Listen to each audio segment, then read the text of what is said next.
Bonjour à tous, Donald Trump arrive et l'Union européenne devient folle, dans une fuite en avant.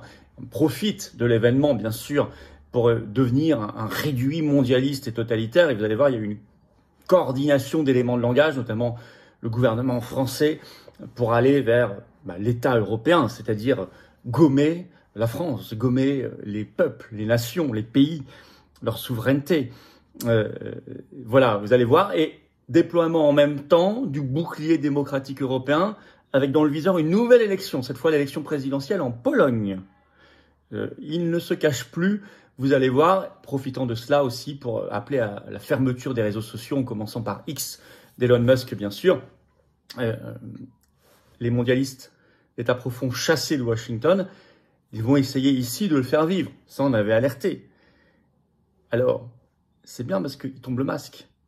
Et donc, ça va nous pousser, nous, Français, à nous dire que la seule solution, c'est de pas rester une seule seconde de plus dans ce système fou et totalitaire, qui va devenir de plus en plus fou. C'est de partir, c'est le Frexit, c'est la sortie de la France de l'Union européenne, c'est de briser nos chaînes, c'est de retrouver notre indépendance, et donc de retrouver nos libertés, la paix et un avenir. Tout ce qui va se passer, le grand débat, le grand combat, la grande ligne de fracture des semaines, des mois qui viennent, c'est ça, c'est précisément ça. Entre ceux qui iront, même sans l'avouer, vers cette intégration européiste folle, ou ceux comme nous, souverainistes, patriotes, qui défendront l'indépendance française, l'avenir du monde, la liberté, la paix, le patriotisme, l'amour de la France. Il est là le débat. Et l'arrivée de Trump clarifie tout ça, incroyablement, en accéléré. Merci, vous allez voir dans cette vidéo, ça va être très concret. Merci de la partager, pour ça de vous abonner à cette chaîne YouTube par un petit clic gratuit sur s'abonner. En dessous, hop, vous cliquez sur s'abonner. Vous êtes très nombreux à le faire ou à vous réabonner. Merci beaucoup. C'est juste un clic pour vous et ça aide énormément l'algorithme qui fonctionne mieux, recommande mieux les vidéos, fait qu'on touche de nouvelles personnes qui nous découvrent. Merci à vous. Ce vendredi 24 janvier à 19h, on est en direct sur cette chaîne. Soyez là. Gros direct, toutes vos questions. Sacrée actualité française et mondiale. On va revenir sur tout ça.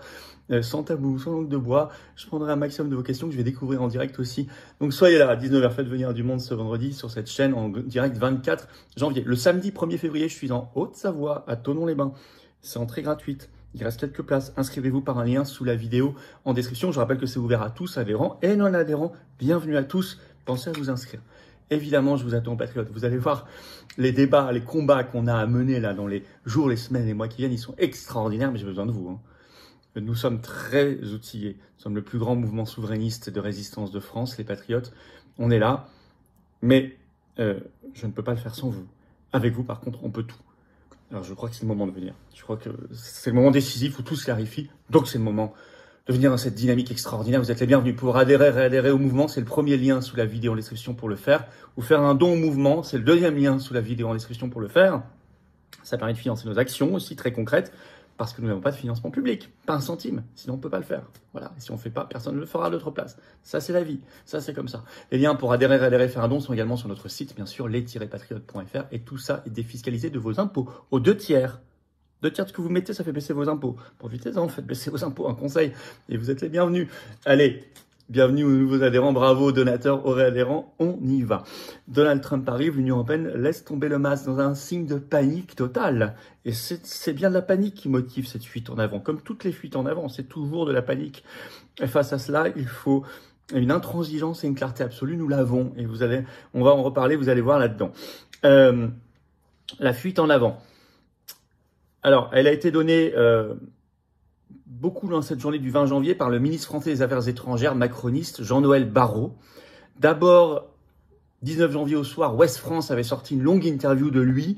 Alors, vous allez voir le chapeau. Déjà, il résume tout. Je vais vous le citer. Face à la menace de guerre commerciale brandie par Donald Trump, le ministre français de l'Europe et des Affaires étrangères, Jean-Noël Barrot, plaide dans un entretien à Ouest France pour une Europe puissance prête à se faire respecter. Et il crache le morceau. Dans l'interview, je vous cite un extrait. Voilà ce que dit Jean-Noël Barrot. « Nous vivons un moment où l'on voit revenir la loi du plus fort. Dans ce contexte, l'Europe doit s'affirmer sans aucune inhibition, sans aucun complexe. L'Europe est une grande puissance qui s'ignore, alors qu'elle dispose de capacités considérables dans les domaines politiques, militaires, économiques et culturels. » Quand il dit l'Europe, c'est l'Union européenne. Face au nouveau désordre mondial, l'Europe doit se révéler comme une grande puissance. La France a un rôle à jouer pour cela. Ah, le mot France apparaît quand même une fois. Le cap est fixé, celui de l'autonomie stratégique, défini par le président de la République dans son discours de la Sorbonne. Passons aux actes. Discours de la Sorbonne, référence à un discours complètement délirant au tout début de son premier mandat en 2017 de Macron, dans lequel il parlait de souveraineté européenne, d'Europe qui devenait un État où il niait complètement la souveraineté nationale et la France. Et c'est 1500 ans d'histoire, peu importe, hop, tout ça, rayé d'un trait de plume. C'est à ça que fait référence Barrot, explicitement, discours de la Sorbonne.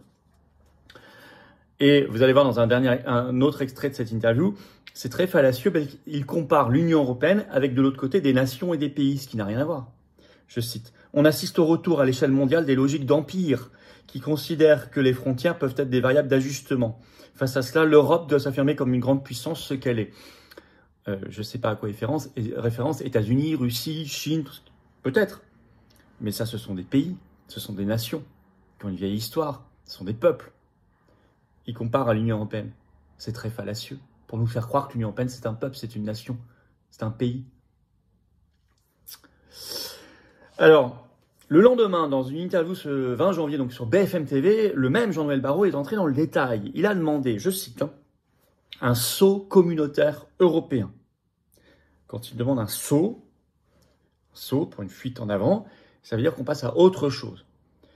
Ça fait référence, j'avais alerté dès le jour où il l'avait dit en novembre 2023 à Mario Draghi qui parlait de transformer l'Union européenne en un État. Ça fait référence à ça. J'avais fait une vidéo sur cette chaîne, le premier en France à en avoir parlé, à avoir détecté ce passage. Mario Draghi, ça doit nous alerter. Là, quand on parle de saut communautaire européen, c'est ça. Ça veut dire disparition de ce qui reste du droit de veto des pays. Ça veut dire l'armée européenne, ça veut dire la diplomatie européenne, ça veut dire la fin de la souveraineté française. Ce sont des actes de haute trahison. Des actes de haute trahison. Alors tout ça est coordonné puisque le même jour, 20 janvier, sort dans le Nouvel Obs cette fois une tribune d'un collectif avec à sa tête Raphaël Glucksmann qui avait mené une liste aux européennes qui demande exactement la même chose, qui prouve que c'est concerté. Voilà ce que dit cet appel. Pour l'Union européenne, s'affirmer ou disparaître. Dans cette tribune, Raphaël Glucksmann, Nora Mebarek et les autres membres français du groupe socialiste au Parlement européen appellent l'Union européenne à sortir de sa naïveté et à affirmer sa puissance face au coup de boutoir d'un Elon Musk ou d'un Vladimir Poutine. Donc on est strictement dans les mêmes éléments de langage le même jour. Donc c'est coordonné. Alors, je reviens à l'interview sur BFM TV le 20 janvier de Jean-Noël Barrot. Qu'est-ce qu'il demande? Donc un saut communautaire européen. Il demande le doublement du budget de l'Union européenne. Je cite.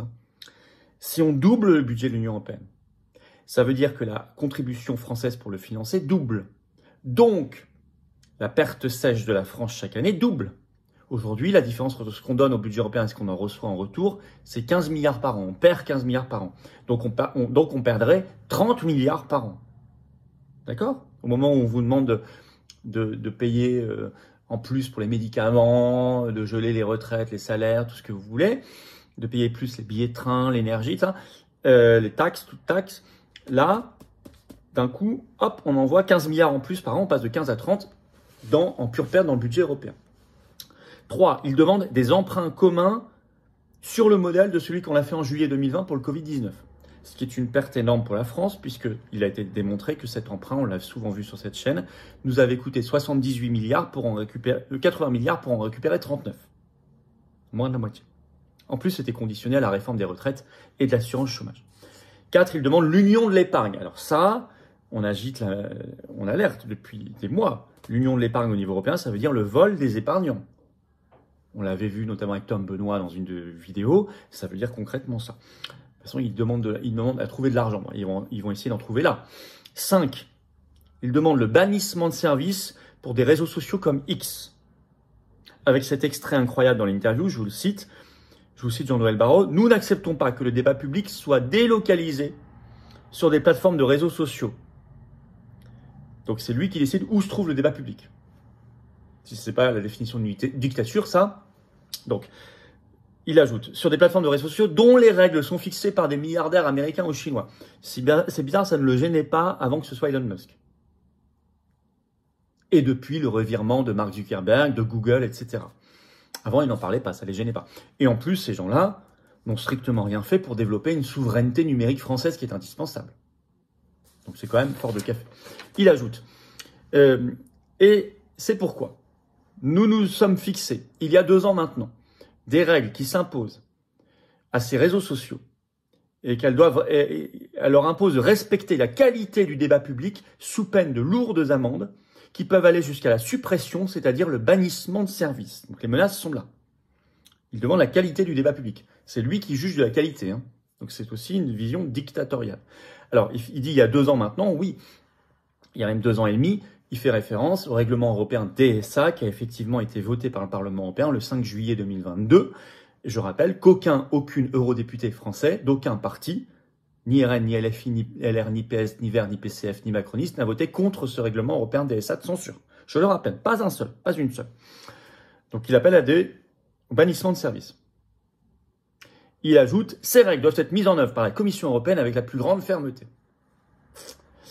Dans le même temps, toujours le même agenda, le même jour, leur bouclier démocratique européen, donc l'instrument, je vous ai fait une vidéo spécialement pour vous l'expliquer, c'est le terme officiel. Hein. Leur BD, le bouclier démocratique européen, permet d'annuler en cours de route des élections si nécessaire, comme ils l'ont fait en Roumanie. La Roumanie était un pays laboratoire. Depuis, ils en ont parlé pour l'Allemagne, c'est Breton qui a craché le morceau, et maintenant pour la Pologne. D'ailleurs, dans cette interview de Jean-Noël Barrot sur BFM TV, la journaliste lui a demandé si on ferait en Allemagne ce qu'on a fait aussi en Roumanie. Il a botté en touche, mais n'empêche que c'est maintenant mis dans le débat public. Maintenant, la Pologne confère cet article de réactif sorti ce 20 janvier. Le titre, Elon Musk pourrait influencer le vote d'un Polonais sur 3 à l'élection présidentielle selon un sondage. Bah voyons, qui a eu l'idée de faire un tel sondage? Ça, ce sont des ballons d'essai dans l'opinion publique, c'est pour préparer le terrain. Car, en effet, le 18 mai prochain, il y a une élection présidentielle polonaise. Et le système européiste craint la victoire de Karol Nawrocki, soutenu par le parti polonais PiS, qui est réputé beaucoup plus souverainiste. Et ils ne veulent pas de sa victoire. En face, il y a une candidate européiste, euromondialiste. Je vous cite un extrait de Réactive. L'ingérence de Elon Musk dans la politique européenne, notamment son soutien au parti allemand AfD, a également trouvé écho en Pologne, en particulier à la lumière de l'élection présidentielle prévue pour le 18 mai. Le soutien du milliardaire américain à un ou plusieurs partis influencerait leur vote, selon 33,4% des Polonais, indique un sondage réalisé par SW Research pour Rzeczpospolita. Il faudrait creuser ce que j'ai pas eu le temps de le faire, mais ce SW Research, à mon avis, c'est un truc lié aux institutions européennes ou mondialistes. Tout le débat et l'enjeu est ici. Je vous cite un autre extrait.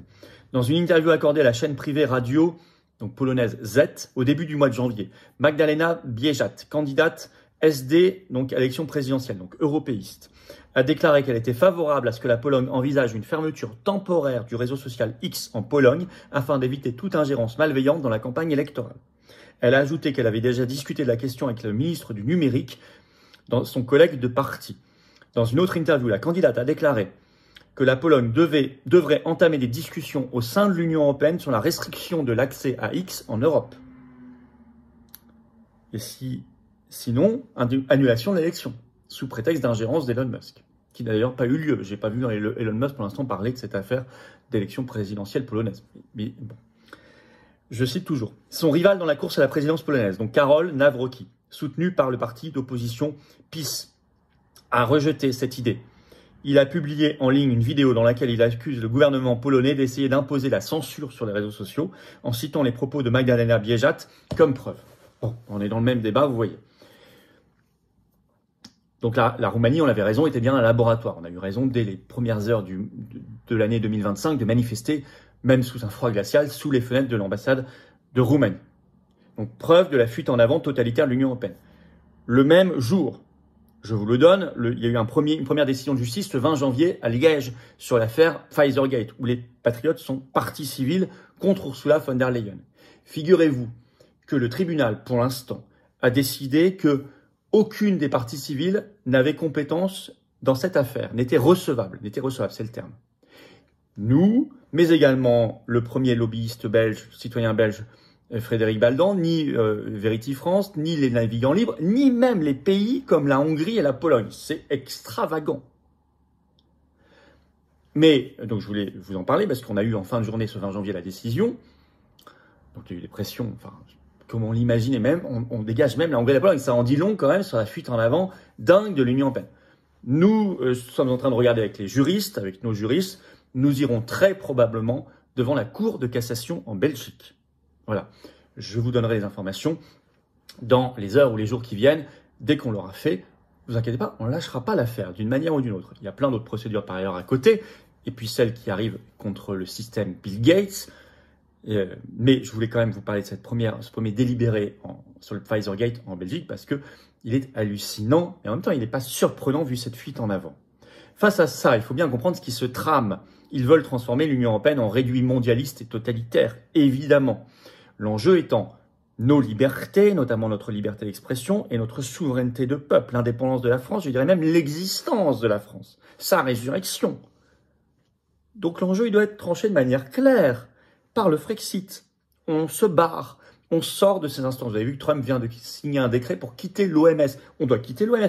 Toutes ces instances, c'est dans le programme des Patriotes, on vous le dit depuis des mois, des années. Et on fait des manifs pour ça, on fait des procès pour ça, on fait des élections pour ça, on fait des affiches, des tracts, des explications, des conférences, des meetings pour ça. Des universités d'éducation populaire. On ne lâchera pas le morceau. Moi, ça me donne envie de me battre encore 10 fois plus en 2025, vu cette fuite en avant de l'Union européenne, parce que c'est un signe de panique. Ils sont rendus fous, ils sont démasqués.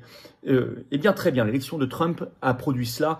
Elle va nous pousser à agir et réagir encore plus fort, à nous battre encore plus fort, et je veux le faire avec vous. Donc, merci de partager cette vidéo. Pour ça, vous abonner à cette chaîne YouTube, s'il vous plaît. Ça aidera au partage par un petit clic gratuit sur s'abonner en dessous. Profitez-en encore une fois pour appuyer sur la petite cloche. Vous êtes notifié dès qu'il y a une nouvelle vidéo qui sort à côté, hop, automatiquement. On est en direct ce vendredi 24 janvier à 19h. Gros direct sur cette chaîne. Hein. Si on a de sacrés enjeux, je vais prendre toutes vos questions sans interdit, sans langue de bois, par ailleurs en direct. 1er février, je suis à Thonon-les-Bains. Inscription, c'est entrée gratuite. Hein. C'est ouvert à tous. Inscription par un lien sous la vidéo en description. Je vous attends, patriotes. Plus que jamais, je vous attends, patriotes. Ce combat, j'ai envie de le mener 10 fois plus, mais avec vous. Vous pouvez adhérer, réadhérer ou faire un don au mouvement dès maintenant. Adhérer, réadhérer par le premier lien sous la vidéo en description. Bienvenue. Re-bienvenue si vous êtes en réadhésion. Vérifiez que vous êtes encore à jour. Le lien pour adhérer, je l'ai mis également en commentaire épinglé, une petite fiche sur l'écran maintenant, dans quelques secondes un lien sur l'écran. Faire un don au mouvement, c'est le deuxième lien sous la vidéo en description, ça permet de financer nos actions notamment. Sinon on ne peut pas le faire, on n'a pas de financement public, pas un centime. Et on est anti-système à 100%, 150%. Mais j'ai envie de me battre et je peux le faire avec vous. Remettez pas à demain, remettez pas à demain, soyez là. L'oligarchie remet jamais elle à demain ses mauvais coups contre nous. Le combat il est là, l'enjeu maintenant il est clair. Alors on se bat tous pour des belles valeurs et pour notre France et notre humanité. Vous pouvez également adhérer, réadhérer ou faire un don par les liens qui sont sur notre site en permanence, les-patriotes.fr. C'est défiscalisé aux 2 tiers pour vous. Ça fait baisser vos impôts massivement pour vous. Si vous adhérez, réadhérez ou faites un don au mouvement. Défiscalisé aux 2 tiers, c'est massif. Profitez-en. Bravo aux donateurs, aux réadhérents. Bienvenue aux nouveaux adhérents patriotes. Vive la France.